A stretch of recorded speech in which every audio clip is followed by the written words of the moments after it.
해병대 수색대 출신의 전설적인 여군이 문제아와 일진들이 많은 고등학교에 부임하게 되었고, 그곳에서 선생에게 우유를 던지고 욕설을 하는 학생들을 전부 집합시켜 군대식으로 참교육을 시켜서 인간으로 개과천선시키는 이야기입니다. 영상 시청하시기 이전에 구독과 좋아요 부탁드립니다. 저희에게 큰 힘이 됩니다. 잿빛 하늘이 금방이라도 눈물을 쏟아낼 듯 낮게 내려앉은 3월의 어느 날, 인천에서도 가장 악명 높은 강화고등학교의 3학년 8반 교실은 아수라장을 방불케 했다. 깨진 유리창 사이로 스며드는 쌀쌀한 바람에도 아랑곳 없이 교실 안은 욕설과 고성 그리고 희미한 담배 연기로 자욱했다. 이곳은 더 이상 배움의 공간이 아니었다. 힘의 논리가 지배하는 정글, 양육강식의 법칙만이 유일한 규칙인 그들만의 왕국이었다. 왕국의 정점에는 황태민이 군림하고 있었다. 인천 일대 조직폭력배의 아들이라는 후광과 타고난 싸움 실력, 그리고 잔인함으로 무장한 그는 3학년 8반 아니 강화고 전체의 암묵적인 왕이었다. 그의 옆에는 항상 2명의 그림자가 따랐다. 하나는 박건우로 황태민의 오른팔을 자처하며 그의 폭력을 실행에 옮기는 행동대장이었다. 또 다른 하나는 김진성으로 교내 익명 커뮤니티를 운영하며 여론을 조작하고 황태민에게 불리한 소문은 가차없이 짓밟는 책사 역할을 했다. 이들의 주된 먹잇감은 이로운이었다. 조용하고 내성적인 성격의 이로운은 이들의 온갖 괴롭힘을 묵묵히 견뎌내고 있었다. 그의 유일한 희망은 이 지옥 같은 학교를 무사히 졸업하는 것뿐이었다. 오늘도 어김없이 황태민 일당의 괴롭힘은 시작되었다. 야, 이로운. 어제 시킨 빵은 사왔냐? 황태민의 나른한 목소리에 교실의 모든 소음이 거짓말처럼 멎었다. 모두의 시선이 이로운에게로 향했다. 이로운은 떨리는 손으로 가방에서 빵 봉지를 꺼내 황태민에게 건넸다. 이거 어제 말한 빵이야. 황태민은 빵 봉지를 받아들고는 그대로 바닥에 내동댕이 쳤다. 내가 이런 싸구려 빵 사오랬냐? 야, 박건우. 얘한테 빵은 어떻게 사와야 하는지 다시 한번 알려줘. 박건우가 음흉한 미소를 지으며 이로운에게 다가갔다. 그의 손이 이로운의 멱살을 움켜쥐려는 순간 교실 앞문이 열리며 한 여자가 들어섰다. 다들 자리에 앉지. 나지막하지만 힘있는 목소리. 교실 안의 모든 시선이 일제히 그녀에게로 향했다. 짧게 자른 머리, 군더더기 없는 검은색 정장 차림, 그리고 무엇보다도 상대를 꿰뚫어 보는 듯한 날카로운 눈빛. 그녀의 등장에 교실 안의 공기가 순간 얼어붙었다. 그녀는 교탁 앞에 서서 학생들을 천천히 둘러보았다. 그녀의 시선이 머무는 곳마다 학생들은 저도 모르게 고개를 숙였다. 오늘부터 너희 담임을 맡게 된 한지영이다. 그녀의 자기소개에 교실 안은 다시 술렁이기 시작했다. 여자쌤이네. 몸매는 죽이는데? 황태민 일당의 입에서 나온 저질스러운 농담에도 한지영은 미동도 하지 않았다. 그녀는 오히려 황태민을 똑바로 쳐다보며 말했다. 황태민, 박건우, 김진성. 그리고 이로운. 내 이름은 한지영이다. 똑똑히 기억해둬. 앞으로 너희의 모든 행동은 내 이름 아래 기록될 테니. 한지영은 부임 전 3학년 8반 학생들의 모든 자료를 검토했다. 그들의 가정환경, 교우관계, 심지어는 SNS 활동까지. 그녀는 이미 이 교실의 권력 구조와 그 안에서 벌어지는 모든 부조리를 파악하고 있었다. 조례 시간이 끝나자마자 황태민은 보란듯이 바나나 껍질을 한지영의 발 앞에 던졌다. 아, 실수. 능글맞은 황태민의 사과에도 한지영은 눈 하나 깜짝하지 않았다. 그녀는 조용히 바나나 껍질을 주워 쓰레기통에 버리고는 칠판에 황태민, 교내 환경미화 의호점이라고 적었다. 뭐 하는 겁니까, 지금? 황태민이 자리에서 벌떡 일어나며 소리쳤다. 규칙을 어겼으니 벌점을 받는 게 당연하지. 앞으로 이 교실에서는 단 하나의 규칙만 존재한다. 바로 명예다. 명예롭지 못한 행동은 그에 상응하는 대가를 치르게 될 거다. 명예. 웃기지 마시오. 우리가 그런 거 신경 쓸 것 같아? 황태민이 비웃으며 말했다. 신경 쓰게 만들어야지. 그게 내가 여기 온 이유니까. 한지영의 차가운 대답에 황태민의 얼굴이 굳어졌다. 그는 한지영의 눈에서 자신과 동질의, 아니 그 이상의 광기를 보았다. 그날 이후 3학년 8반에서는 한지영과 황태민 일당의 팽팽한 기싸움이 계속되었다.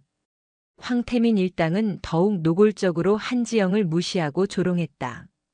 수업 시간에 대놓고 스마트폰을 보거나 그녀의 질문에 일부러 엉뚱한 대답을 하며 수업을 방해했다. 심지어는 그녀의 차에 흠집을 내는 유치한 테러까지 서슴지 않았다. 하지만 한지영은 흔들리지 않았다. 그녀는 묵묵히 그들의 모든 행동을 명예롭지 못한 행동으로 기록하며 점수를 깎아나갔다.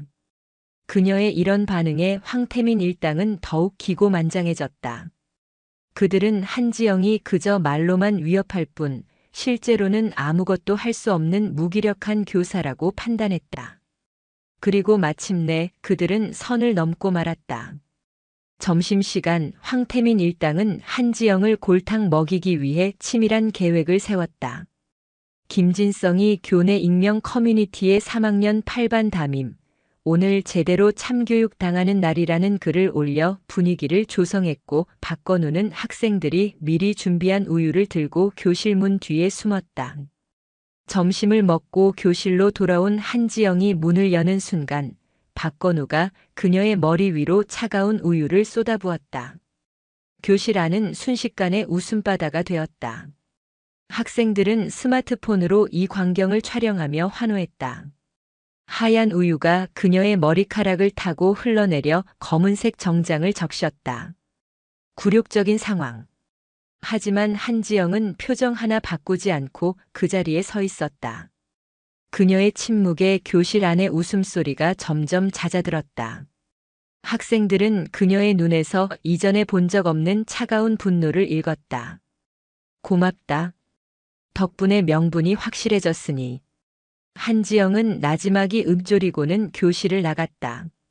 그녀의 뒷모습에서 학생들은 불길한 예감을 느꼈다. 교무실로 돌아온 한지영은 교장과 교감, 그리고 학생 주임을 호출했다. 그녀는 방금 전 교실에서 벌어진 일을 낱낱이 보고하고 SNS를 통해 실시간으로 퍼지고 있는 영상을 증거로 제시했다. 저는 이 사건을 문제 삼아 학생들을 처벌하려는 것이 아닙니다. 다만 이 아이들을 이대로 방치할 수는 없습니다. 이 아이들에게는 처벌이 아닌 교육이 필요합니다. 한지영은 자신의 해병대 수색대 전역증과 무공훈장을 책상 위에 올려놓으며 말했다.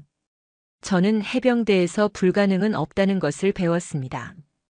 그리고 그 경험을 바탕으로 이 아이들을 개조할 생각입니다. 3학년 8반의 생활지도 교육과정, 상벌점 제도에 대한 모든 권한을 저에게 위임해 주십시오. 만약 학교가 허락하지 않는다면 저는 이 모든 자료를 들고 교육청과 언론사를 찾아갈 수밖에 없습니다. 그녀의 단호한 태도에 교장과 교감은 아무 말도 하지 못했다. 결국 교장은 그녀의 제안을 받아들일 수밖에 없었다. 그날 저녁 한지영은 3학년 8반 학부모 총회를 소집했다. 그녀는 낮에 있었던 우유 테러 영상과 그동안 수집해온 학생들의 비행 증거 자료들을 학부모들에게 보여주었다. 자식들의 충격적인 모습에 학부모들은 경악을 금치 못했다. 여기 계신 분들 대부분은 괴물의 부모입니다. 당신들이 무관심과 방임으로 괴물을 키워내는 동안 당신들의 자녀는 인간성을 잃어버렸습니다. 한지영의 직설적인 말에 학부모들은 고개를 숙였다. 저는 이 아이들을 포기하지 않을 겁니다. 하지만 저 혼자만의 힘으로는 부족합니다. 저에게는 학부모님들의 동의와 지지가 필요합니다. 한지영은 해병대식 극기 훈련 교육 프로그램 동의서를 학부모들에게 나눠주었다. 이것은 단순한 동의서가 아닙니다. 당신들의 자녀를 사람으로 만들기 위한 수술 동의서입니다. 서명하지 않으셔도 좋습니다. 다만 동의하지 않으시는 분들의 자녀는 오늘부로 퇴학 조치될 것입니다.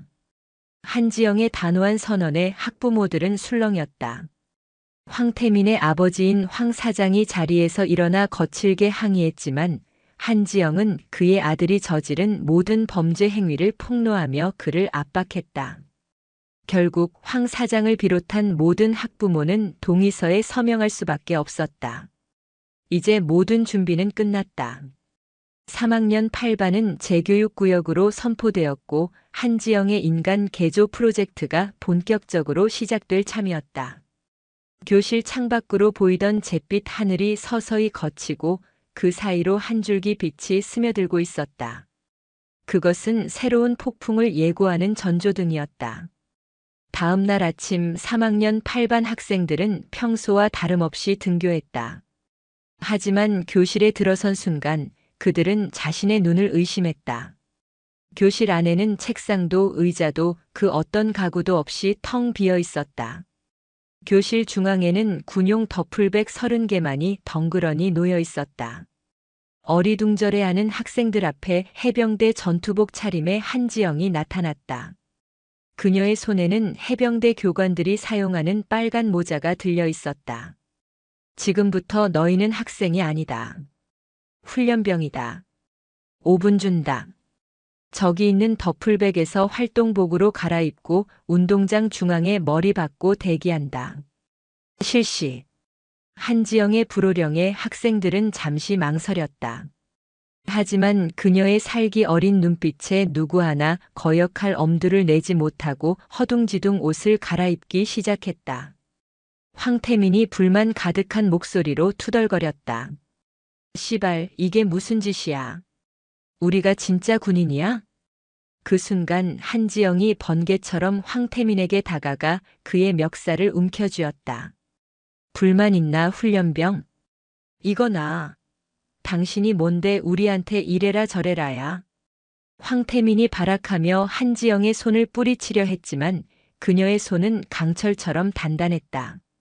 한지영은 해병대 실전 격투술 무적도로 황태민을 단숨에 제압해 바닥에 내리꽂았다.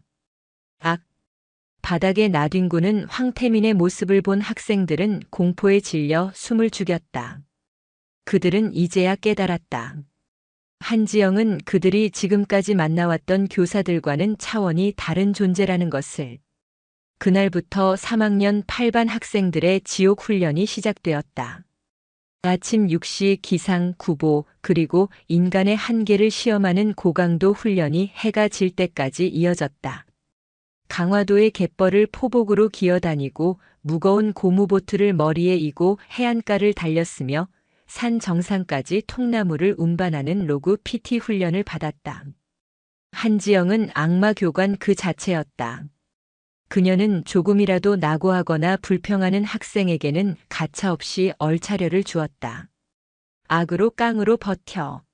너희는 혼자가 아니다. 옆에 있는 전우를 믿어.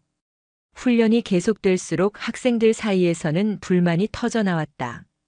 특히 평소 힘자랑을 하던 박건우는 통나무 훈련에서 이기적인 태도를 보이다가 팀 전체에 피해를 주었고 그로 인해 혹독한 벌칙을 받아야 했다. 그는 그때 처음으로 깨달았다. 자신의 힘이 혼자서는 아무것도 아니라는 것을. 훈련 3일째 폭우가 쏟아지는 밤이었다. 한지영은 학생들에게 야간 비상훈련을 명령했다. 칠흑 같은 어둠 속에서 학생들은 추위와 피로, 배고픔에 시달리며 서로에게 의지해야만 했다. 훈련 도중 이로운이 탈진하여 쓰러졌다. 모두가 지쳐서 그를 외면하려 할 때 황태민이 말없이 다가와 그를 부축했다. 야, 이로운. 정신 차려. 여기서 포기하면 다 죽어. 황태민의 예상치 못한 행동에 모두가 놀랐다. 김진성은 이 장면을 보며 강자와 약자, 가해자와 피해자의 경계가 무너지는 순간을 목격했다. 그날 밤 학생들은 젖은 몸을 서로의 체온으로 녹이며 뜬 눈으로 밤을 새웠다. 더 이상 그들은 황태민도 이로운도 아니었다. 그들은 하나의 고통을 공유하는 3학년 8반이었다. 한지영은 멀리서 이 모습을 지켜보며 희미한 미소를 지었다. 파괴의 시간이 끝나고 창조의 시간이 다가오고 있음을 직감했다. 지옥주 훈련이 끝나고 학생들의 눈빛은 이전과는 확연히 달라져 있었다. 반항기와 도끼는 사라지고 그 자리에는 강인함과 동료애가 자리 잡고 있었다. 한지영은 학생들을 이끌고 강화도의 한 해병대 훈련장으로 향했다. 지금부터 상륙 돌격 훈련을 실시한다. 목표는 저기 보이는 고지를 점령하는 것이다. 너희는 한 팀이다. 한 명이라도 낙오하면 실패다. 학생들은 두 팀으로 나뉘어 무거운 보트와 보급품을 운반하며 갯벌을 가로질러 목표 고지를 향해 나아갔다. 초반에는 서로를 탓하며 오합지졸의 모습을 보였지만 한지영의 불호령에 다시 전열을 가다듬었다. 적은 옆에 있는 전우가 아니다. 너희 마음속의 나약함이다. 한지영은 늘 뒤에서 관찰만 하던 김진성에게 지휘를 맡겼다. 김진성 훈련병, 현재 상황을 브리핑하고 문제점을 보고해라. 김진성은 잠시 망설였지만 이내 놀랍도록 정확하게 문제점을 분석하기 시작했다. 현재 우리 팀의 가장 큰 문제점은 소통 부재입니다. 각자 자기 생각대로 움직이다 보니 힘이 분산되고 있습니다. 그리고 이동 경로가 비효율적입니다. 보급품을 먼저 옮겨 중간 거점을 확보한 뒤 보트로 장애물을 돌파하는 것이 더 효율적일 것 같습니다. 김진성의 전략에 황태민이 처음으로 고개를 끄덕였다. 좋아. 김진성 말대로 한다. 지금부터 내가 선두에 서서 길을 트겠다. 박건우는 뒤에서 보급품을 책임져라. 나머지는 나를 따르라. 황태민의 지휘 아래 3학년 8반은 일사불란하게 움직이기 시작했다. 그들은 서로를 격려하며 갯벌을 헤쳐나갔고 마침내 두 팀 모두 거의 동시에 목표 고지를 점령했다. 갯벌과 땀으로 범벅이 된 채 학생들은 서로를 부둥켜 안고 환호성을 질렀다. 그들의 얼굴에는 지옥을 함께 건너온 전우들만이 나눌 수 있는 진한 동질감이 피어오르고 있었다. 그들은 이제 완벽한 하나의 팀으로 거듭난 것이다. 지옥 같은 훈련이 끝나고 3학년 8반 학생들은 다시 교실로 돌아왔다. 하지만 교실의 분위기는 이전과 180도 달라져 있었다. 욕설과 고성이 오가던 공간은 이제 서로를 존중하고 배려하는 따뜻한 공간으로 변해 있었다. 그러던 어느 날 3학년 8반에게 첫 번째 실전이 다가왔다. 인근 공업고등학교의 불량 서클 학생들이 강화고 학생들을 상대로 금품을 갈취하고 폭행하는 사건이 발생한 것이다. 하교하던 이로운과 같은 분대원들은 1학년 후배가 공고 학생들에게 둘러싸여 위협당하는 장면을 목격했다. 이로운은 망설이지 않고 박건우에게 이 사실을 알렸다. 건우야, 1학년 애들이 공고놈들한테 잡혔어. 우리가 도와줘야 할 것 같아. 박건우는 한지영이 했던 말을 떠올렸다. 너의 힘은 약자를 괴롭히는 데 쓰는 것이 아니라 전우를 지키는 데 쓰는 것이다. 박건우는 주먹을 불끈 쥐었다. 알았어. 우리가 해결한다. 애들 모아. 3학년 8반 학생들은 순식간에 현장으로 집결했다. 그들은 싸움을 하려는 것이 아니었다. 그들의 목적은 오직 구출과 경고였다. 김진성이 주변 지형을 설명하며 작전 계획을 브리핑했고 황태민이 최종 결정을 내렸다. 우리는 저놈들과 싸우지 않는다. 오직 기세로 제압한다. 전원 대형을 갖춰라. 3학년 8반 학생 30명은 해병대에서 배운 대로 완벽한 대형을 갖춘 채 공고 학생들 앞에 나타났다. 그들은 아무 말도 하지 않았다. 그저 침묵과 차가운 눈빛으로 상대를 압도했다. 황태민의 신호에 맞춰 3학년 8반 학생들이 일제히 발을 내딛자 쿵 하는 소리와 함께 땅이 울렸다. 그 기세에 눌린 공고 학생들은 겁에 질려 슬금슬금 뒷걸음질 치기 시작했다. 다시는 우리 학교 학생들 건드리지 마라. 다음에는 경고로 끝나지 않을 거다. 황태민의 나지막한 경고에 공고 학생들은 꽁무니를 빼며 도망쳤다. 3학년 8반 학생들은 단 한 대의 주먹도 섞지 않고 하나된 힘과 명예로 승리했다. 그들은 겁에 질린 후배를 다독여 집으로 돌려보냈다. 이 모든 광경을 옥상에서 지켜보고 있던 한지영의 입가에 희미한 미소가 번졌다. 그녀의 아이들은 이제 스스로의 힘으로 명예를 지킬 줄 아는 진짜 사나이로 성장하고 있었다. 그들은 자신들이 지켜낸 명예의 무게를 통해 한 뼘 더 성장한 것이다. 3학년 8반이 공고 불량 서클을 기세만으로 제압한 사건은 조용한 연못에 던져진 거대한 돌멩이처럼 강하고 전체에 엄청난 파장을 일으켰다. 소문은 학생들의 입을 통해 그리고 김진성이 은밀하게 관리하는 교내 익명 커뮤니티를 통해 삽시간에 퍼져나갔다. 처음에는 아무도 믿지 않았다. 늘 사고만 치던 3학년 8반이 그것도 주먹 한 번 쓰지 않고 공고 깡패들을 물리쳤다는 이야기는 차라리 신화에 가까웠다. 그러나 목격자는 한둘이 아니었다.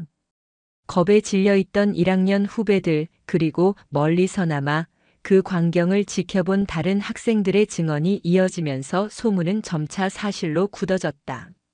3학년 8반을 바라보는 시선이 달라지기 시작했다. 경멸과 조롱이 가득했던 눈빛은 이제 경외와 호기심으로 바뀌어 있었다. 쉬는 시간이면 다른 반 학생들이 복도에서 3학년 8반 교실을 힐끔거렸고 점심시간에는 식당에서 그들의 자리가 암묵적인 성역처럼 여겨졌다. 가장 큰 변화는 3학년 8반 내부에서 일어나고 있었다. 지옥 훈련이 끝난 후에도 그들의 일상은 변하지 않았다. 한지영은 명예 점수 제도를 더욱 체계적으로 운영했다. 아침 등교 시간을 지키는 것부터 수업 태도, 청소 상태, 심지어는 복도에서 마주치는 선생님께 인사를 하는 것까지 모든 것이 점수화되었다. 이제 학생들은 벌점이 두려워서가 아니라 스스로의 명예를 지키기 위해 규칙을 따랐다. 교실은 군대 내무반처럼 정돈되어 있었다. 각자의 사물함은 완벽하게 정리되었고 바닥에는 작은 휴지 조각 하나 보이지 않았다. 수업 시간에는 누구 하나 조는 법이 없었다. 그들은 더 이상 선생의 눈치를 보는 학생들이 아니었다. 스스로의 의지로 배움에 임하는 훈련병들이었다. 황태민은 더 이상 폭력으로 반을 지배하지 않았다. 그는 묵묵히 가장 먼저 등교의 교실 창문을 열고 가장 늦게 남아 청소 상태를 점검했다. 그의 말수는 줄었지만 그가 뿜어내는 리더의 위엄은 이전보다 훨씬 강력했다. 박건우는 넘치는 힘을 주체하지 못하고 복도에서 뛰는 1학년들을 보면 으르렁거리기보다 낮은 목소리로 복도에서는 뛰는 거 아니다. 후배님이라고 타일렀고 김진성은 익명 커뮤니티에 학교의 부조리를 고발하는 글 대신 긍정적인 변화를 이끌어내는 캠페인을 제안했다. 이로운의 변화는 가장 극적이었다. 그는 더 이상 구석에서 고개를 숙이고 있지 않았다. 그는 허리를 꼿꼿이 펴고 상대의 눈을 똑바로 쳐다봤다. 누군가 도움이 필요하면 가장 먼저 달려갔고 어려운 수학 문제를 붙잡고 낑낑대는 박건우 옆에 앉아 조용히 풀이 과정을 설명해 주기도 했다. 하지만 이들의 변화를 모두가 반기는 것은 아니었다. 특히 30년 가까이 학생 주임 자리를 지켜온 마동철 선생은 한지영의 교육 방식을 사사건건 못마땅했다. 그는 사랑의 매를 신봉하는 구시대적 교육관의 소유자였고 학생들을 군대식으로 다루는 한지영의 방식이 비인간적이고 위험하다고 생각했다.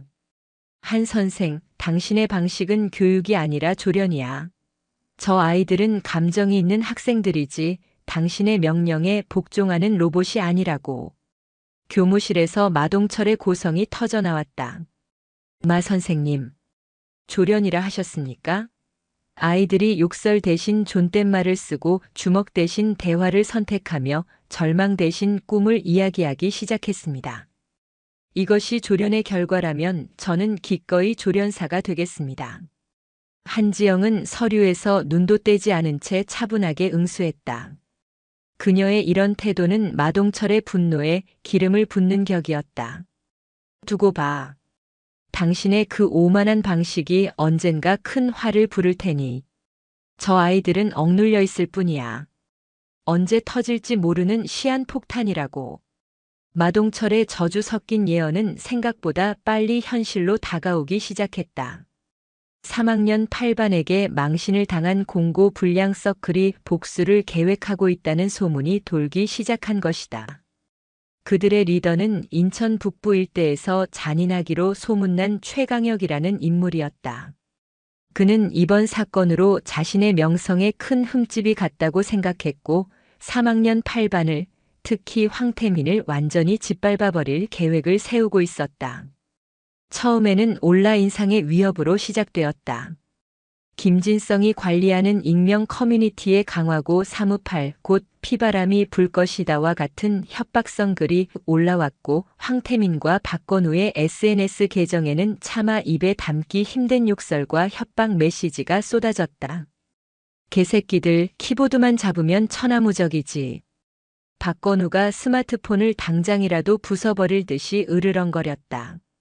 하지만 황태민은 의외로 침착했다. 무시해. 상대할 가치도 없어. 하지만 태민아. 저놈들 말로만 끝낼 놈들이 아닌 것 같아. 김진성이 불안한 표정으로 말했다. 그의 정보망에 따르면 최강혁은 다른 학교 불량 서클까지 끌어들여 세력을 키우고 있었고 그 수가 좋기 50명은 넘어 보였다. 며칠 후 그들의 위협은 현실이 되었다. 하교하던 이로운의 어깨를 누군가 거칠게 부딪혔다. 공고 교복을 입은 학생이었다. 그는 이로운을 노려보며 비웃었다. 눈깔 똑바로 뜨고 다녀라 강화고 새끼야. 이로운은 아무 말 없이 상대를 쳐다봤다. 예전 같았으면 겁에 질려 고개를 숙였겠지만 이제 그는 달랐다. 그의 눈에는 두려움 대신 차가운 분노가 서려 있었다. 사과해. 이로운의 단호한 말에 공고 학생은 잠시 당황했다. 뭐 이 새끼가? 그가 주먹을 치켜드는 순간 뒤에서 묵직한 손이 그의 어깨를 낚아챘다. 박건우였다. 어디서 함부로 손을 올려. 박건우의 등장에 공고 학생의 얼굴이 하얗게 질렸다. 그 뒤로는 황태민을 비롯한 3학년 8반 학생들이 차가운 눈빛으로 그들을 포위하고 있었다. 그들은 강화도 시내 중심가 학생들이 가장 많이 모이는 분식집 앞이었다. 순식간에 수많은 사람들의 시선이 집중되었다. 황태민은 이 상황이 최강혁이 파놓은 함정임을 직감했다. 여기서 주먹다짐이라도 벌어지면 폭력 서클이라는 오명을 뒤집어쓰고 모든 것이 수포로 돌아갈 판이었다. 황태민의 머릿속에서 한지영의 목소리가 울려 퍼졌다. 진정한 강함은 주먹에서 나오는 것이 아니다. 자신을 통제하는 힘에서 나온다. 황태민은 끓어오르는 분노를 억누르며 앞으로 나섰다. 그는 공고 학생의 눈을 똑바로 쳐다보며 나지막이 말했다. 내 동료에게 전해. 이런 유치한 장난은 그만두라고. 우리가 원하는 건 싸움이 아니다. 하지만 만약 우리의 명예를 건드린다면 그때는 너희가 상상할 수 있는 최악의 지옥을 보게 될 거다. 황태민은 겁에 질린 공고 학생의 어깨를 툭툭 두드려주고는 뒤돌아섰다. 가자. 3학년 8반 학생들은 일사불란하게 대열을 맞춰 그 자리를 벗어났다. 그들의 뒷모습은 마치 잘 훈련된 특수부대 같았다. 구경하던 학생들은 그들의 절제된 모습에 압도당해 누구 하나 입을 열지 못했다. 그날 밤 3학년 8반 교실에는 늦게까지 불이 꺼지지 않았다. 이건 명백한 도발이야. 저놈들 분명 더 큰 싸움을 걸어올 거야. 김진성이 분석 결과를 브리핑했다. 최강혁이라는 놈 보통 또라이가 아니야. 자기 자존심을 건드렸다고 생각하면 무슨 짓을 할지 몰라. 아마 다음번에는 우리가 빠져나갈 수 없는 함정을 팔 거다. 교실 안에는 무거운 침묵이 흘렀다. 그들은 이제 막 어둠 속에서 빠져나와 빛을 향해 나아가고 있었다. 그런데 다시 어둠 속으로 끌려 들어갈 수는 없었다. 황태민은 창밖을 바라보며 굳게 결심했다. 피할 수 없다면 부딪혀야지. 하지만 이전과는 다른 방식으로 싸운다. 우리는 더 이상 깡패가 아니니까. 우리는 3학년 8반 한지영 선생님의 제자들이니까. 그의 말에 모든 학생들의 눈빛이 결의로 타올랐다. 그들은 알고 있었다. 이것은 단순한 세력 다툼이 아니었다. 지난 몇 달간 피와 땀으로 쌓아 올린 자신들의 모든 것을 걸고 스스로의 가치를 증명해야 하는 진짜 전쟁이라는 것을. 강화도의 밤하늘 아래 새로운 전장의 막이 오르고 있었다. 최강혁의 복수는 예상보다 훨씬 치밀하고 악랄했다. 그는 단순한 물리적 충돌을 계획한 것이 아니었다. 그는 3학년 8반을 사회적으로 완전히 매장시킬 함정을 파고 있었다. 김진성의 정보망이 쉴 새 없이 경고 신호를 보내왔다. 최강혁이 인근의 다른 학교 불량 서클은 물론 나이가 더 많은 동네 양아치들까지 규합하고 있다는 첩보가 들어왔다. 그들의 목표는 3학년 8반을 집단 폭행 및 금품 갈취의 가해자로 만드는 것이었다. 계획은 교묘했다. 최강혁 측에서 일부러 시비를 걸어 싸움을 유도한 뒤 미리 준비한 피해자들이 나타나 경찰에 신고하고 김진성이 그랬던 것처럼 익명 커뮤니티와 SNS를 통해 조작된 영상과 증언을 퍼뜨려 여론을 장악하려는 속셈이었다. 그들은 강화도 외곽에 있는 폐공장을 결전의 장소로 정하고 3학년 8반을 그곳으로 유인할 덫을 놓고 있었다. 이건 우리가 지금까지 해왔던 방식 그대로 당하는 거야. 김진성이 창백한 얼굴로 말했다. 그는 자신이 휘둘렀던 칼이 이제 자신의 목을 겨누고 있다는 사실에 전율했다. 함정인 걸 알면서도 가야 하나? 박건우가 주먹을 꽉 쥐며 물었다. 그의 눈에는 분노와 함께 불안감이 서려 있었다. 상대는 숫자만 해도 거의 3배에 달했고 그 중에는 성인들도 섞여 있었다. 정면으로 부딪히는 것은 자살 행위나 다름없었다. 교실은 무거운 침묵에 잠겼다. 그때 뒷문이 열리며 한지영이 들어왔다.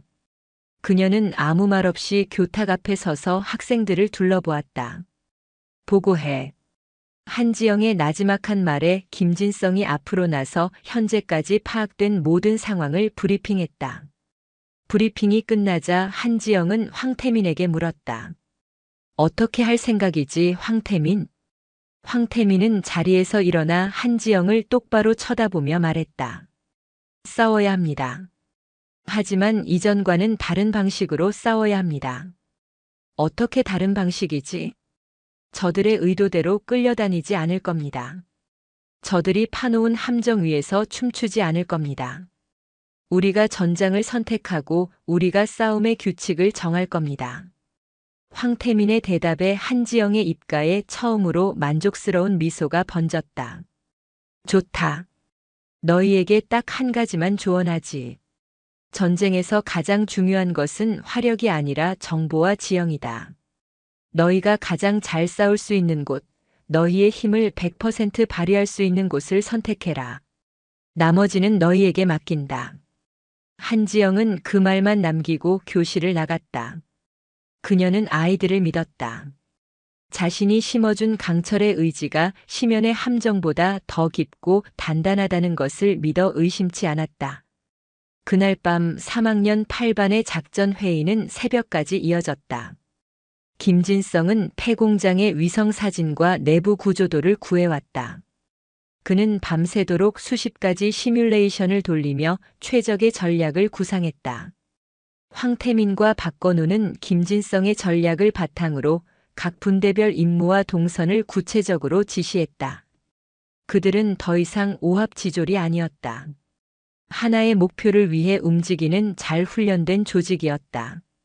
결전의 날 최강혁은 폐공장 주변에 70여 명에 달하는 인원을 매복시켰다. 그는 황태민이 자신의 도발에 넘어와 제 발로 함정에 걸어 들어올 것이라 확신했다. 하지만 약속 시간이 지나도 3학년 8반은 나타나지 않았다. 그 새끼들 쫄아서 튄 거 아냐?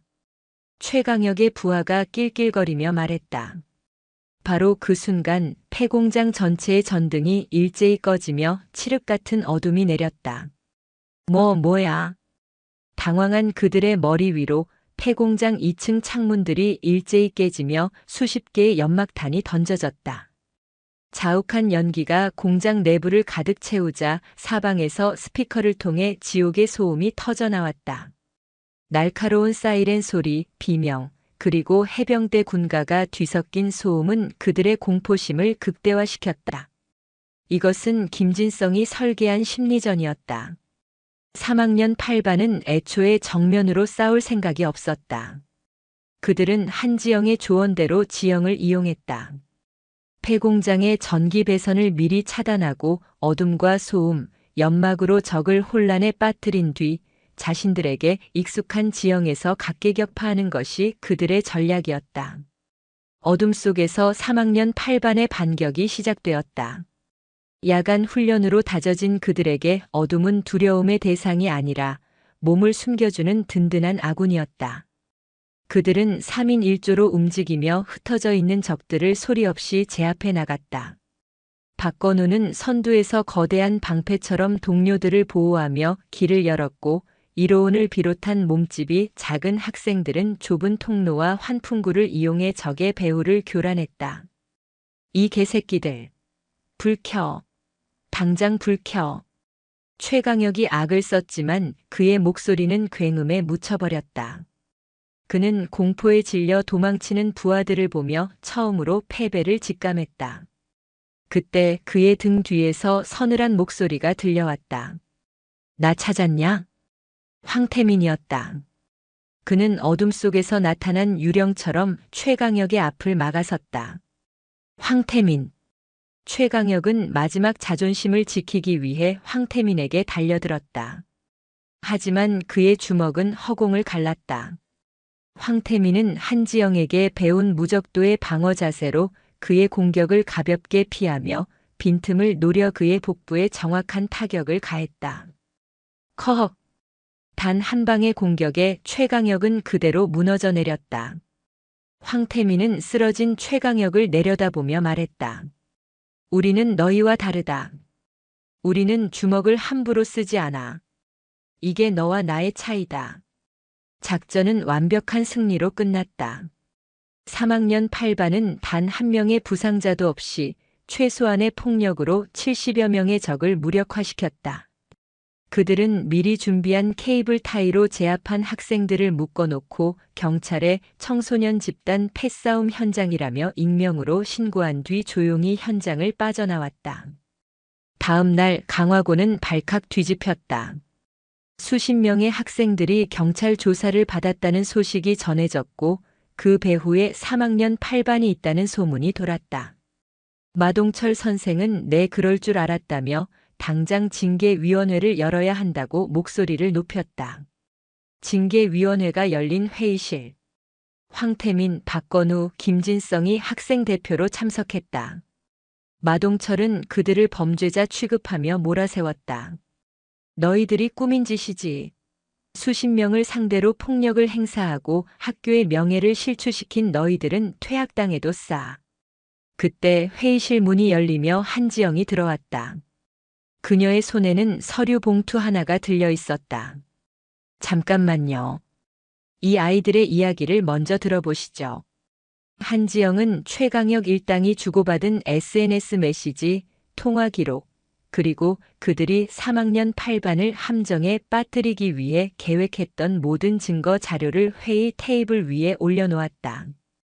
김진성이 해킹에 가까운 능력으로 확보한 자료들이었다. 이것은 정당방위가 아닙니다. 폭력에 맞선 정의로운 방어였습니다. 이 아이들은 폭력의 악순환을 끊기 위해 싸운 겁니다. 주먹이 아니라 머리와 가슴으로 말입니다. 한지영의 말에 회의실은 침묵에 잠겼다. 증거는 명백했다. 3학년 8반은 가해자가 아니라 피해자였고 오히려 더 큰 폭력 사태를 막은 영웅이었다. 결국 징계위원회는 징계 사유 없음으로 결론을 내렸다. 마동철은 분한 표정을 감추지 못했지만 더 이상 아무 말도 할 수 없었다. 회의실을 나오는 황태민의 어깨를 한지영이 툭 쳤다. 잘했다. 너희는 오늘 너희 자신과 싸워 이긴 거다. 그것은 그녀가 해준 최고의 칭찬이었다. 황태민은 처음으로 한지영을 향해 고개 숙여 인사했다. 그 순간 그는 깨달았다. 진정한 승리는 상대를 짓밟는 것이 아니라 스스로의 명예를 지켜내는 것임을. 강철의 의지로 심연의 함정을 이겨낸 그들의 가슴에는 이제 그 어떤 시련도 두렵지 않은 자신감이 자리 잡고 있었다. 폐공장 사건은 3학년 8반의 위상을 완전히 바꿔놓았다. 그들은 더 이상 문제아 집단이 아니었다. 학교를 지키는 수호자로 인식되기 시작했다. 특히 그들이 보여준 압도적인 전략과 절제된 힘은 학생들 사이에서 전설처럼 회자되었다.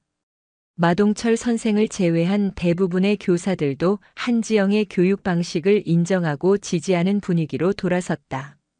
가장 큰 변화는 곧 다가올 강화고의 연례축제 강화제를 준비하는 과정에서 나타났다. 매년 축제 기간은 크고 작은 사건 사고로 얼룩졌다. 외부 불량 학생들의 출입, 학생들 간의 시비, 음주 문제 등 축제 담당 교사들은 매년 꼴머리를 앓았다. 올해도 어김없이 축제준비위원회에서는 질서 유지가 가장 큰 안건으로 떠올랐다. 그때 회의에 참석한 3학년 8반 대표 황태민이 조용히 손을 들었다. 올해 축제 질서 유지는 저희 3학년 8반에게 맡겨주십시오.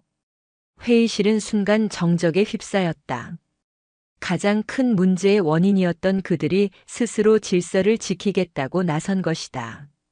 몇몇 교사들은 불안한 눈빛을 보냈지만 교장은 한지영을 한번 쳐다본 뒤 황태민의 제안을 받아들였다. 그날부터 3학년 8반은 축제 기동 타격대로 변신했다. 그들은 축제 기간 동안 발생할 수 있는 모든 문제 상황을 시뮬레이션하고 그에 대한 대응 매뉴얼을 만들었다. 김진성은 축제 전체 구역을 나눈 지도를 만들어 각 구역별 책임자와 순찰조를 배정했다. 박건우는 힘쓰는 일이 필요한 부스 설치를 돕거나 무거운 짐을 나르는 학생들을 지원하는 기동지원팀의 팀장을 맡았다. 이로우는 분실물 센터와 미아 보호소 운영을 담당하며 특유의 꼼꼼함과 차분함으로 모두를 놀라게 했다. 축제가 시작되자 3학년 8반의 진가가 드러났다.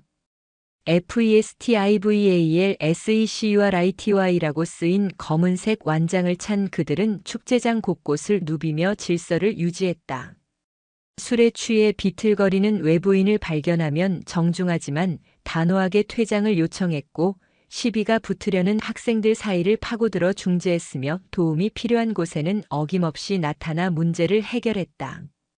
작년 축제 때 술에 취해 난동을 부리다 징계를 받았던 황태민이 올해는 술병을 숨겨 들어오려는 학생을 막아서며 말했다. 학생, 축제는 모두가 즐거워야 하는 곳이야. 술은 나중에 어른이 되어서 마셔도 늦지 않아. 그의 진심 어린 충고에 학생은 멋쩍게 웃으며 술병을 건네고 돌아갔다. 이들의 활약 덕분에 올해 강화제는 역대 가장 평화롭고 안전한 축제로 진행되었다.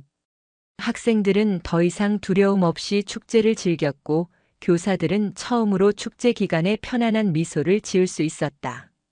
3학년 8반은 이제 강화고의 자랑이자 든든한 버팀목으로 자리매김한 것이다. 축제의 마지막 날 밤 대강당에서 폐막 공연이 열렸다.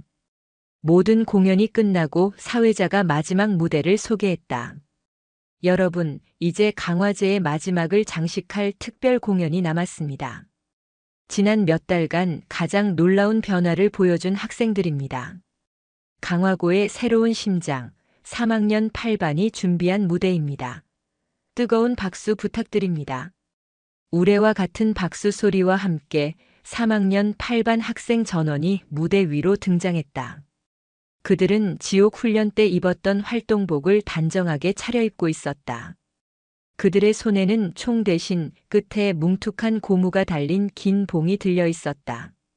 황태민의 우렁찬 구령에 맞춰 그들의 의장대 시범이 시작되었다.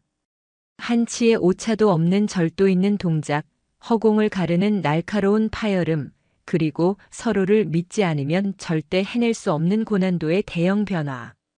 그것은 단순한 공연이 아니었다.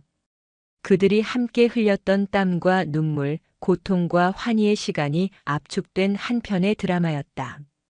공연의 클라이맥스, 학생들이 순식간에 인간탑을 쌓아 올렸다.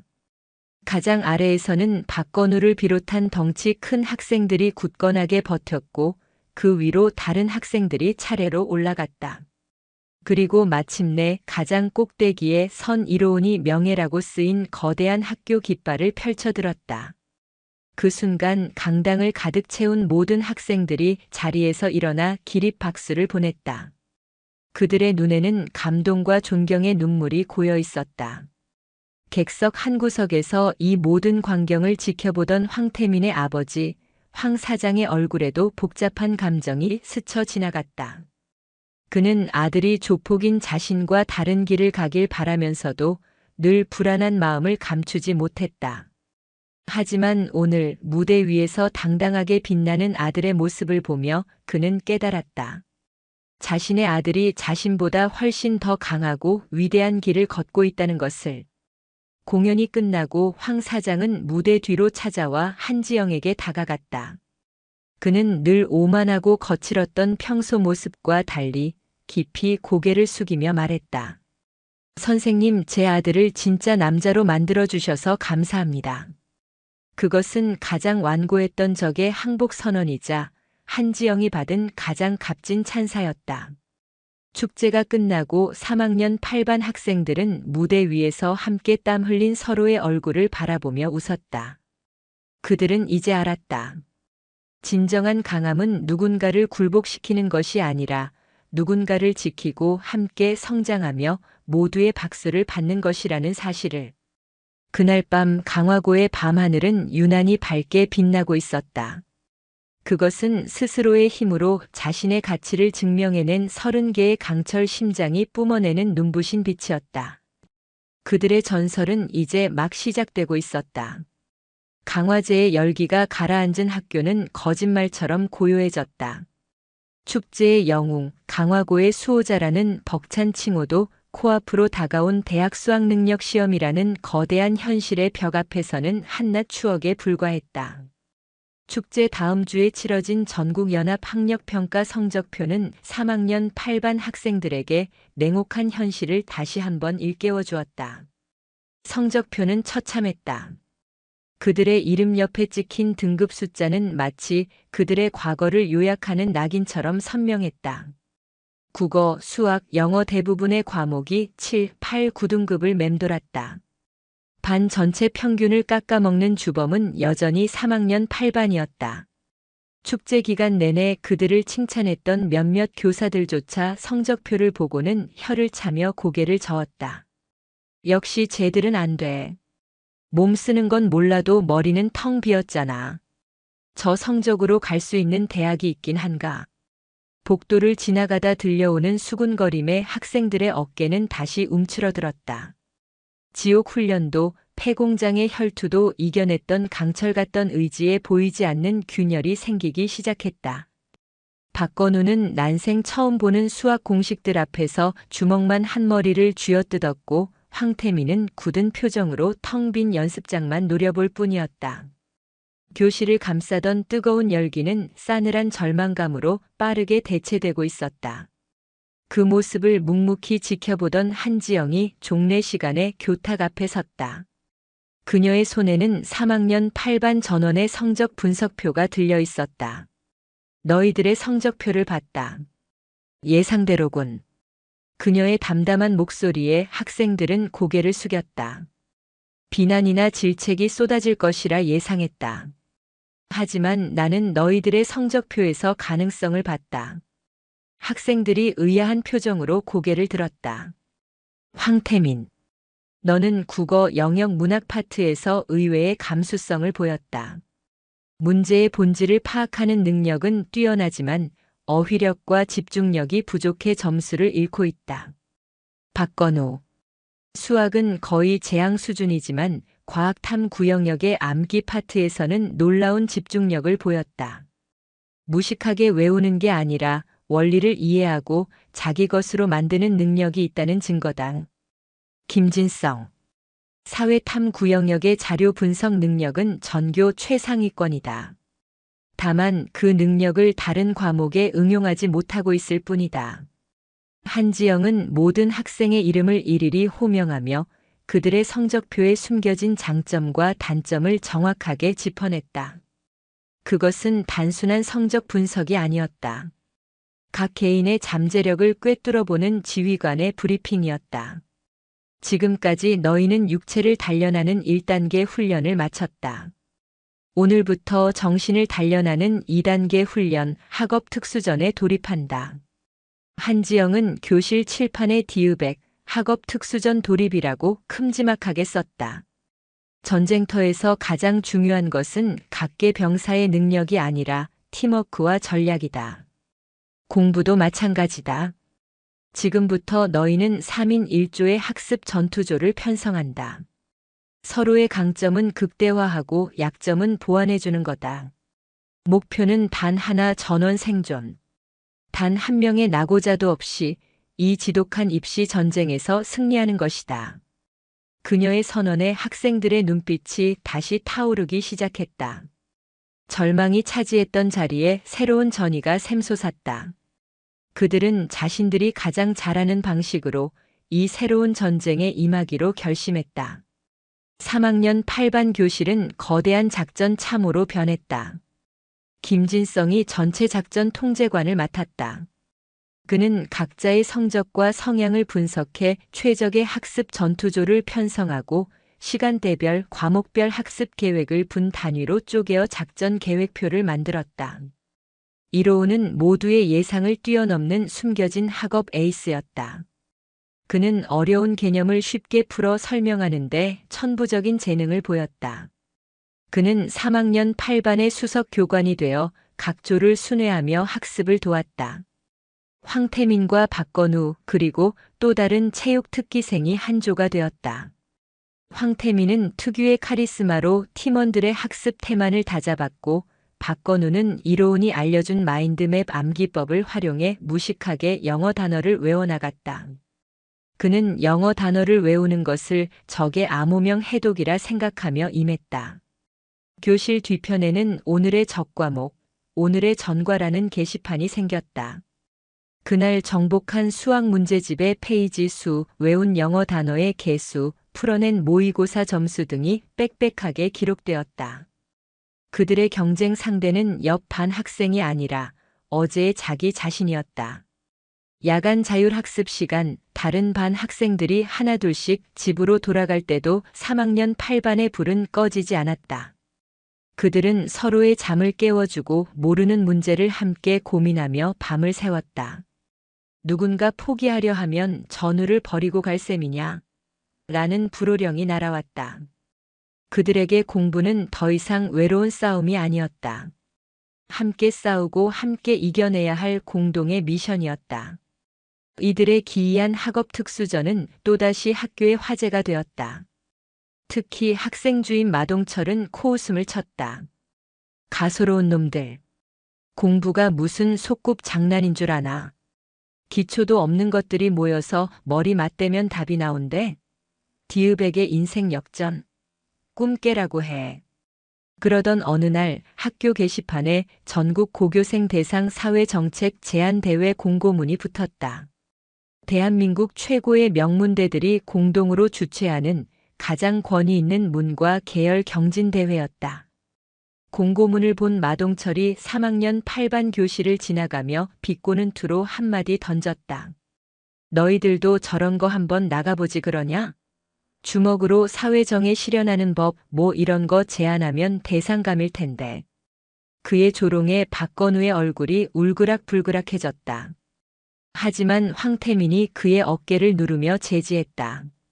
그리고 그는 공고문을 떼어 교실로 들어왔다. 황태민은 교탁 앞에 서서 공고문을 학생들에게 보여주었다. 우리가 왜 무시당하는지 아나? 힘만 있고 머리는 텅 비었다고 생각하기 때문이다. 우리가 틀렸다는 걸 증명해야 한다. 우리가 단순한 깡패가 아니라 세상을 고민할 줄 아는 진짜 남자로 성장했다는 것을 저들에게 보여줘야 한다. 그는 김진성을 쳐다보았다. 김진성. 작전 계획 수립해라. 우리의 새로운 목표는 저 대회에서 우승하는 것이다. 김진성의 눈이 반짝였다. 그는 이미 머릿속으로 수십 개의 정책 주제와 발표 전략을 시뮬레이션하고 있었다. 이로우는 떨리는 목소리로 말했다. 나도 도울게. 청소년 문제에 대해서라면 누구보다 잘 말할 수 있으니까. 학생들의 얼굴에 다시 한번 뜨거운 결의가 차올랐다. 수능이라는 거대한 산을 넘기 전 그들은 자신들의 가치를 세상에 증명할 또 다른 전장을 발견한 것이다. 그것은 주먹이 아닌 펜으로, 고함이 아닌 논리로 싸워야 하는 지적 전쟁이었다. 그들은 기꺼이 그 전쟁에 참전하기로 결심했다. 교실 창밖으로 보이는 강화도의 저녁 노을이 마치 그들의 출정식을 축복하는 듯 붉게 타오르고 있었다. 전국 고교생 사회정책 제안 대회는 단순한 경연이 아니었다. 미래의 대한민국을 이끌어갈 예비 엘리트들이 모여 자신들의 지성과 통찰력을 겨루는 가장 명예로운 지적 전쟁터였다. 참가자 명단에는 전국의 내로라 하는 특목고와 자사고의 이름들이 별처럼 박혀 있었다. 그 사이에 낀 강화고등학교라는 이름은 어색하기 짝이 없었다. 대회 준비는 학업 특수전과 동시에 진행되었다. 한지영은 어떠한 직접적인 개입도 하지 않았다. 그녀는 그저 묵묵히 밤늦게까지 교실을 지키며 아이들이 스스로 길을 찾아가도록 지켜볼 뿐이었다. 팀의 총괄 지휘는 김진성이 맡았다. 그는 학교 폭력 생존자를 위한 사회 안전망 구축 및 가해자 재교육 프로그램 의무화라는 자신들의 경험을 고스란히 녹여낸 주제를 선정했다. 그것은 책상 위에서 나온 이론이 아니었다. 피와 눈물 그리고 땀으로 체득한 살아있는 제안이었다. 우리의 무기는 진정성이다. 다른 팀들이 통계와 논문으로 이야기할 때 우리는 우리의 삶으로 이야기한다. 김진성의 전략은 명확했다. 이로우는 팀의 심장이었다. 그는 과거 자신이 겪었던 고통과 절망 그리고 그것을 극복해 나가는 과정에서 느꼈던 감정들을 담담하지만 힘있는 문장으로 풀어냈다. 그의 글은 모든 팀원들의 마음을 울렸다. 황태민은 발표를 맡았다. 그는 거울 앞에서 수백 번씩 발표 연습을 하며 자신의 카리스마를 사람의 마음을 움직이는 설득력으로 전환하는 법을 익혔다. 박건우는 방대한 자료를 수집하고 정리하는 역할을 맡았다.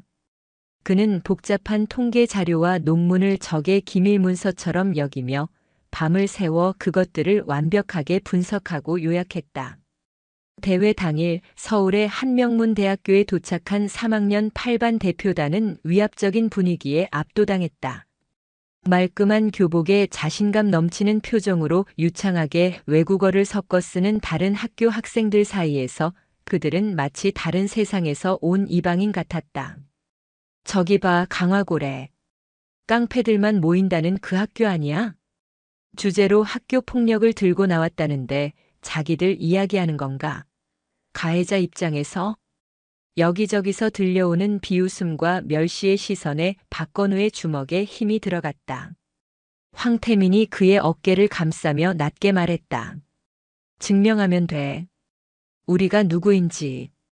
예선 발표. 황태민은 조금도 주눅 들지 않고 당당하게 무대 중앙에 섰다. 안녕하십니까?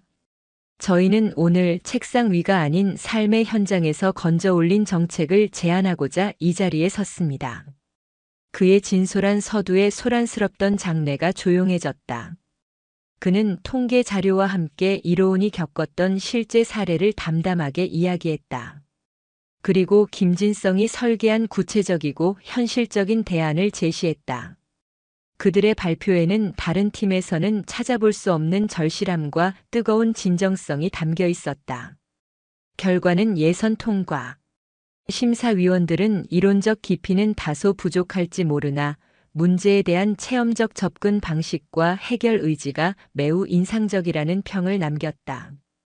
아무도 예상치 못한 결과에 다른 학교 학생들은 술렁였다. 본선은 1대1 토론 배틀이었다. 그들의 상대는 작년도 우승팀이자 가장 강력한 우승 후보로 꼽히는 서울의 한 외국어 고등학교 팀이었다. 토론 주제는 가해자 인권이었다. 외고팀은 가해자 역시 교화의 대상이며 그들의 인권 역시 존중받아야 한다는 원론적인 주장을 펼쳤다. 강화고 측에서는 지나치게 감정적인 주장에 치우쳐 가해 학생들의 기본적인 인권을 침해할 소지가 있는 비교육적인 방안을 제시하고 있습니다. 폭력을 폭력으로 다스리는 것은 미개한 방식일 뿐입니다. 상대팀 리더의 공격적인 발언은 명백히 3학년 8반을 겨냥한 것이었다. 객석에서 지켜보던 마동철 선생의 입가에 희미한 미소가 걸렸다. 역시 저런 큰 물에서는 안 되는군. 상대의 도발에 박건우의 얼굴이 시뻘겋게 달아올랐다. 그때 조용히 앉아있던 이로운이 마이크를 잡았다. 모두의 시선이 그에게로 향했다. 인권 존중받아야 마땅합니다. 저 역시 그렇게 생각합니다. 떨리는 목소리였지만 그의 눈빛은 흔들리지 않았다. 저는 오랫동안 제 인권을 존중받지 못했습니다. 매일매일이 지옥이었고 교실은 저에게 사형장과 같았습니다. 그때 저를 지켜주지 못했던 인권이라는 단어가 왜 이제 와서 저를 괴롭혔던 사람들을 위해 더 크게 외쳐져야 하는지 저는 잘 모르겠습니다. 그의 목소리가 점차 힘을 얻기 시작했다. 저희가 제안하는 재교육 프로그램은 인권 침해가 아닙니다. 그것은 가해자에게 책임의 무게를 가르쳐주는 최소한의 교육입니다.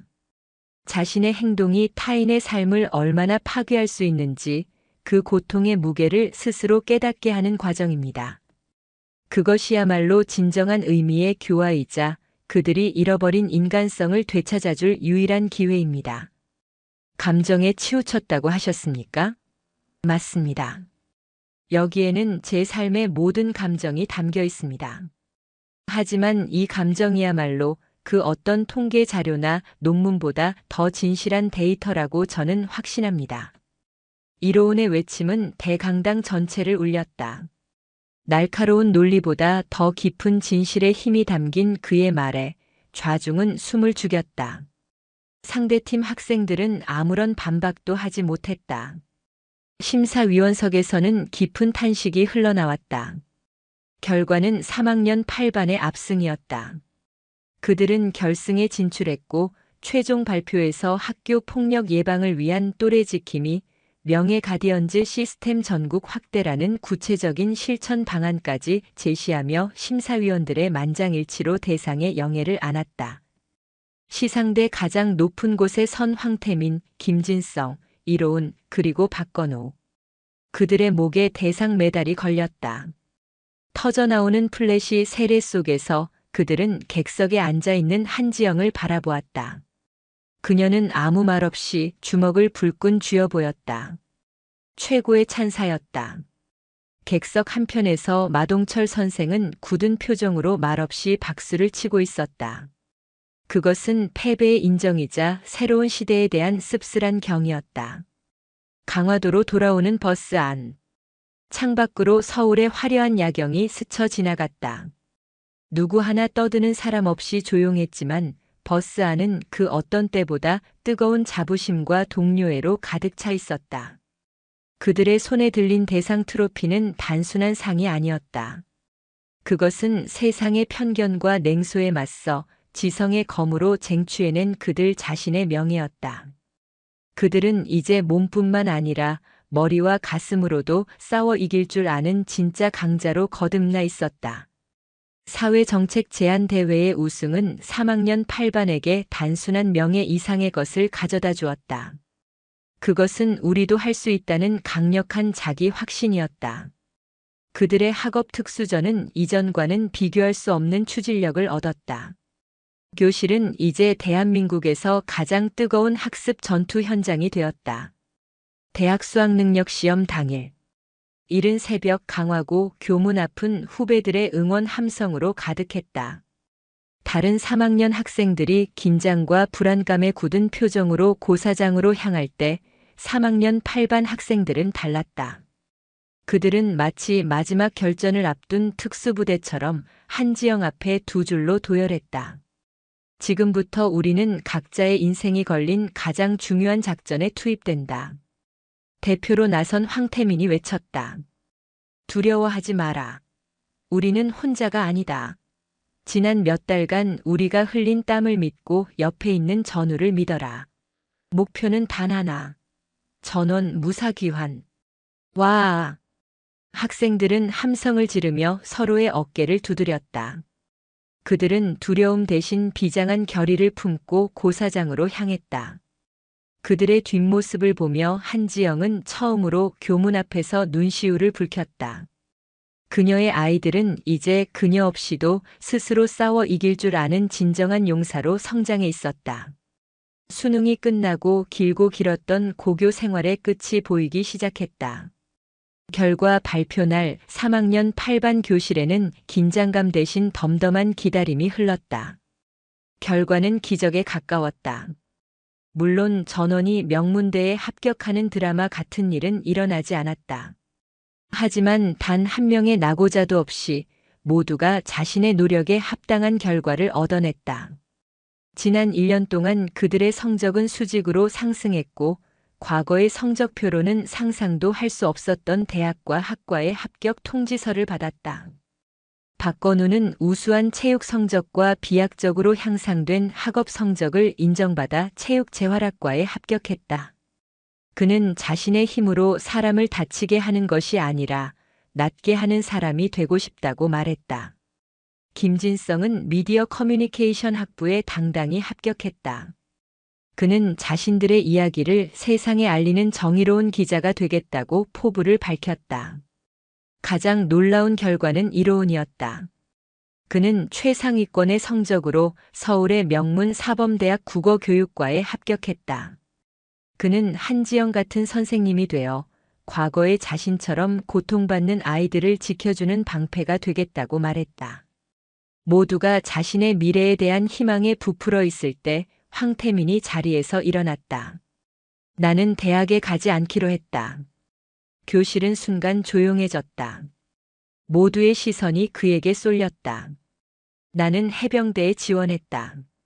수색대로. 그는 한지영을 똑바로 쳐다보며 말했다. 나는 지난 1년간 진짜 남자가 되는 법을 배웠다. 하지만 아직 부족하다. 나도 선생님처럼 가장 강하고 가장 명예로운 곳에서 나 자신을 시험하고 싶다. 그리고 언젠가 선생님처럼 누군가의 인생을 바꿀 수 있는 진짜 어른이 되어 돌아오겠다. 그의 선언에 교실은 숙연해졌다. 그것은 그가 한지영에게 바칠 수 있는 최고의 존경과 감사의 표시였다. 졸업식을 하루 앞둔 날 3학년 8반 학생들은 마지막 종례를 위해 교실에 모였다. 그들은 돈을 모아 준비한 선물을 한지영에게 건넸다.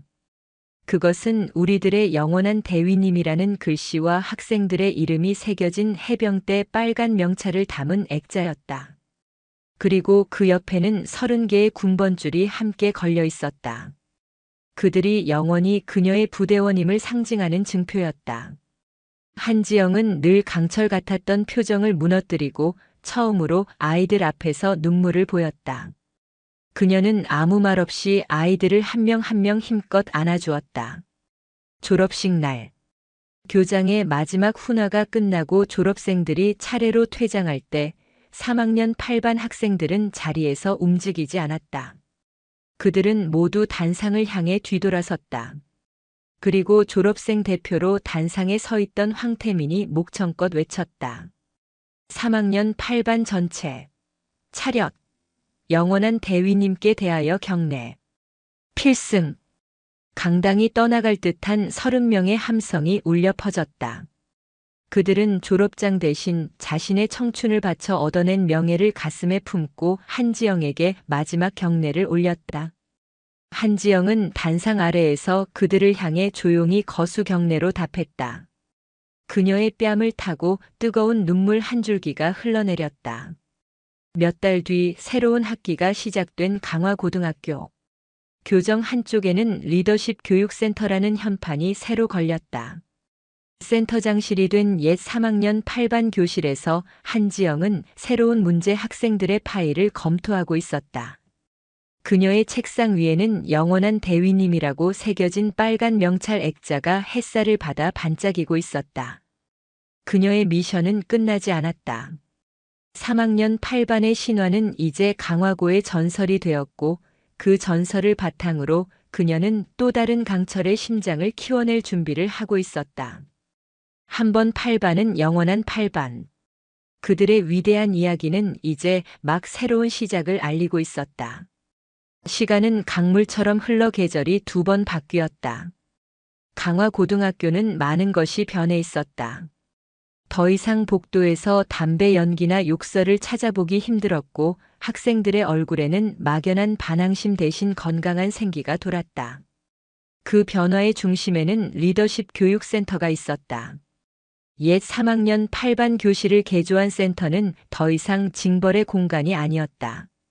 학교 부적응 학생들을 위한 특별 교육대이자 잠재력 있는 리더를 양성하는 사관학교였다. 센터장 한지영의 명성은 이제 인천을 넘어 전국으로 퍼져나갔고 그녀의 교육법을 배우기 위해 다른 학교 교사들의 발길이 끊이지 않았다. 하지만 모든 어둠이 거친 것은 아니었다. 빛이 강할수록 그림자 또한 짙어지는 법. 올해 2학년에는 황태민을 능가하는, 아니 그보다 더 교묘하고 위험한 새로운 왕이 등장했다. 그의 이름은 차도현이었다. 차도현은 황태민처럼 폭력을 전면에 내세우지 않았다. 그는 부유한 집안 배경과 명석한 두뇌, 그리고 사람의 심리를 꿰뚫는 교활함으로 학교를 지배했다.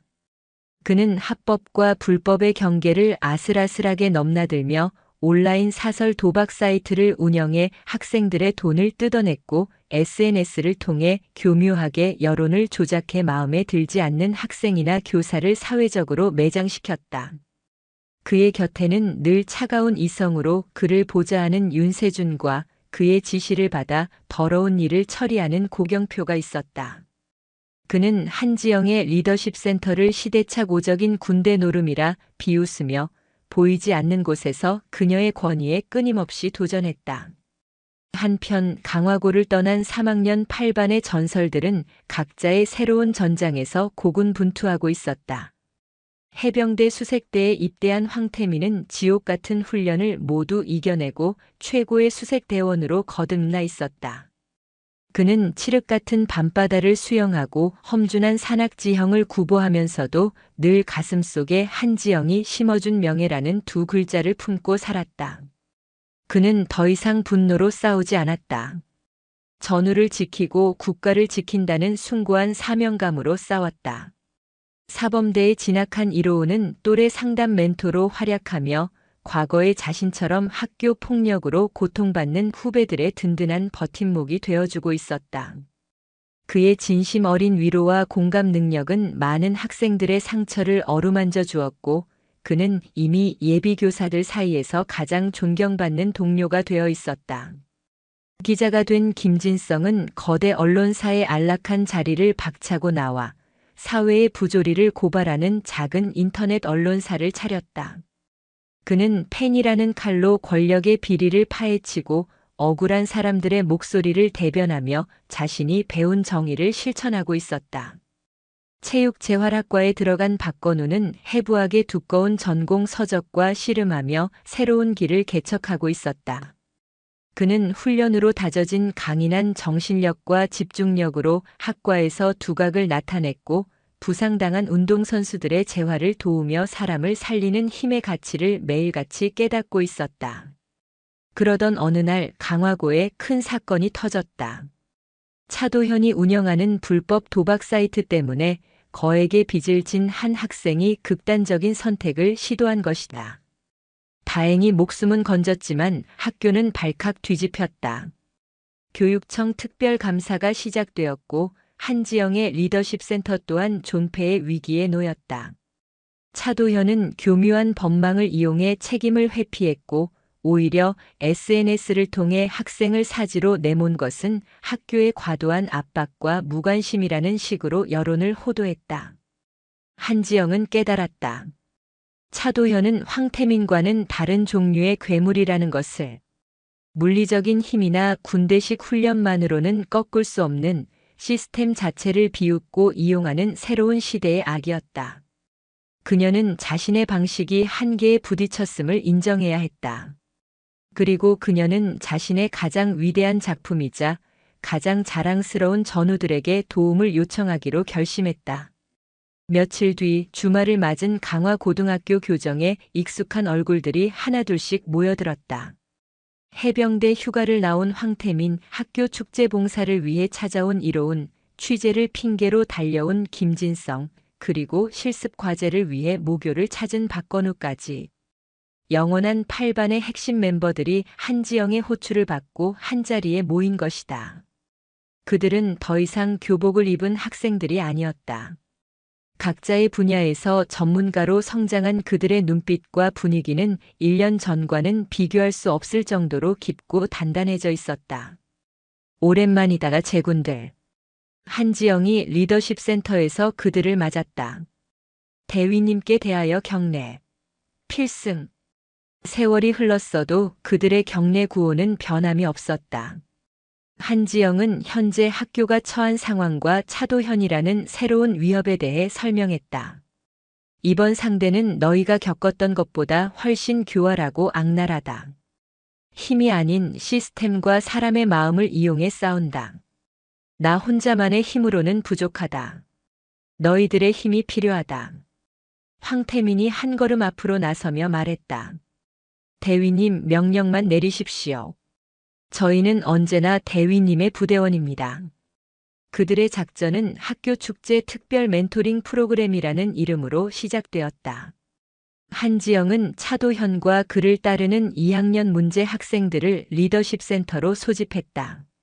차도현은 코웃음을 치며 마지못해 센터로 들어섰다. 그는 한지영의 군대 노름이 얼마나 우스꽝스러운지 직접 확인하고 조롱할 생각이었다. 하지만 그들을 맞이한 것은 한지영이 아니었다. 해병대 전투복을 입은 황태민, 단정한 정장 차림의 김진성, 부드러운 미소의 이로운, 그리고 듬직한 체격의 박건우. 전설로만 듣던 강화고의 수호자들이 그들 앞에 서 있었다. 지금부터 리더십 특별 프로그램을 시작한다. 황태민의 나지막한 목소리에 차도현의 패거리들이 술렁였다. 프로그램은 4개의 파트로 나뉘어 진행되었다. 첫 번째, 황태민의 절제와 책임. 그는 해병대 수색대의 혹독한 훈련 영상을 보여주며 진정한 힘은 상대를 파괴하는 것이 아니라 자신을 통제하는 것에서 나온다고 역설했다. 그의 말 한마디, 눈빛 하나에는 죽음의 문턱을 넘어본 자만이 가질 수 있는 압도적인 무게감이 실려 있었다. 두 번째, 이로운의 공감과 소통. 그는 자신이 겪었던 학교 폭력의 상처를 담담하게 고백하며 언어와 행동이 한 사람의 영혼에 얼마나 깊은 상처를 남길 수 있는지 이야기했다. 그의 진심 어린 이야기에 차도현의 패거리 중 몇몇은 고개를 숙이기 시작했다. 세 번째, 김진성의 진실과 책임. 그는 자신이 과거 익명 커뮤니티를 통해 여론을 조작했던 경험을 이야기하며 디지털 세상에서의 익명성이 얼마나 무서운 무기가 될 수 있는지, 그리고 그 책임은 반드시 현실의 자신에게 돌아온다는 것을 날카롭게 지적했다. 그는 차도현이 운영하는 사이트의 불법성과 조작 증거들을 스크린에 띄우며 그의 숨통을 조여갔다. 마지막, 박건우의 보호의 가치. 그는 재활 치료를 받으며 절망을 이겨내고 다시 일어서는 선수들의 영상을 보여주었다. 그는 강한 힘은 약자를 짓밟기 위해 존재하는 것이 아니라 넘어진 사람을 일으켜 세우고 보호하기 위해 존재한다는 것을 온몸으로 증명해 보였다. 차도현은 처음으로 당황했다. 그는 이 모든 상황이 자신의 통제를 벗어나고 있음을 느꼈다. 이들은 힘으로 자신을 누르려 하지 않았다. 그들은 각자의 삶으로 증명해낸 진짜 강함으로 그의 비뚤어진 신념과 가치관을 뿌리부터 흔들고 있었다. 프로그램이 끝나고 황태민이 차도현에게 다가갔다. 너 나랑 한번 붙어볼래? 모두가 숨을 죽였다. 하지만 황태민은 주먹을 쥐지 않았다. 그는 리더십 센터 한쪽에 마련된 암벽 등반 코스를 가리켰다. 저기 꼭대기까지 누가 먼저 올라가는지 내기하자. 내가 이기면 우리가 너희들 앞에 무릎 꿇고 사과하지. 하지만 내가 이기면 내가 저지른 모든 짓에 대해 책임지고 피해 학생에게 진심으로 사과해라. 그것은 힘겨루기가 아닌 의지의 대결이었다. 차도현은 자존심 때문에 제안을 거절할 수 없었다. 결과는 싱거웠다. 황태민은 마치 평지를 걷듯 가볍게 암벽을 올랐고 차도현은 얼마 못 가 팔에 힘이 빠져 추락 방지 로프에 대롱대롱 매달리는 신세가 되었다. 황태민은 꼭대기에서 그를 내려다보며 말했다. 너는 한 번도 내 힘으로 정상에 올라본 적이 없지? 늘 돈과 머리로 다른 사람을 밟고 올라섰을 뿐. 그래서 넌 진짜 세상을 몰라. 땀 흘려 무언가를 성취해 본 자만이 알 수 있는 세상을. 그 순간 차도현의 완벽했던 포커페이스가 무너져 내렸다. 그는 처음으로 자신의 패배를 인정해야만 했다. 며칠 후 차도현은 경찰에 자수했고 피해 학생을 찾아가 무릎 꿇고 사과했다. 그의 패거리들은 해체되었고 강화고에는 다시 평화가 찾아왔다. 영원한 8반의 전설은 그렇게 새로운 신화를 썼다. 그들은 이제 강화고를 넘어 세상의 어둠과 싸우는 빛의 파수꾼이 되어 있었다. 한지영은 리더십 센터 창밖으로 운동장을 바라보았다. 그곳에서는 차도현과 그의 옛 패거리들이 새로운 리더십 훈련 일기가 되어 땀 흘리며 구보를 하고 있었다. 그리고 그들의 곁을 휴가를 나온 황태민과 주말을 반납한 이로운 김진성, 박건우가 함께 달리며 지키고 있었다. 한 세대가 다른 세대를 이끌고 신화가 또 다른 신화를 낳는 순간이었다. 한지영의 책상 위 우리들의 영원한 대위님이라는 빨간 명찰이 그 어느 때보다 자랑스럽게 빛나고 있었다. 그녀의 미션은 그리고 그들의 신화는 이곳 강화고에서 영원히 계속될 것이다. 영상이 유익하셨다면 구독과 좋아요, 댓글까지 부탁드리겠습니다.